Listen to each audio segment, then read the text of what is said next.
మీలో ఎంతమందికి early morning dry fruits తినే అలవాటు ఉంది? కామెంట్ చేయండి. ఈ రోజుల్లో కొత్త కొత్త డిసీజెస్ వస్తున్నాయి. మన బాడీ ఎలాంటి డిసీజ్ను అయినా తట్టుకునేలా ఉండాలి. మన బాడీకు ఎనర్జీ కావాలంటే తప్పకుండా బలమైన ఫుడ్ను తీసుకోవాలి. మీలో ఎంతమంది ఆ పని చేస్తున్నారు? మన హెల్త్ మీద మనమే శ్రద్ధ చూపించుకోవాలి కదా. నేనైతే ఎర్లీ మార్నింగ్ లేవగానే ఫస్ట్ తినేది డ్రై ఫ్రూట్స్. బాదం పప్పు, ఎండు ద్రాక్ష అయితే నాకు చాలా ఇష్టం.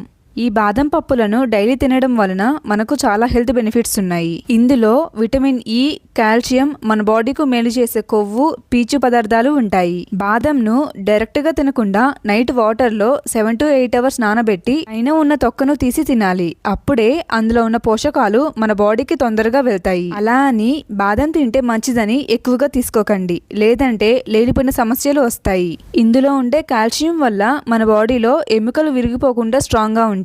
మీరు ఎర్లీ మార్నింగ్ కాజు కూడా తీసుకోవచ్చు. నేను ఇక్కడ ఓన్లీ ద్రాక్ష, బాదం పప్పు మాత్రమే తీసుకుంటున్నాను, ఎందుకంటే కాజు నా బాడీకి అసలు పడదు. ఈ వీడియో నచ్చితే లైక్ చేసి, షేర్ చేసి, సబ్స్క్రైబ్ చేయండి ఫ్రెండ్స్.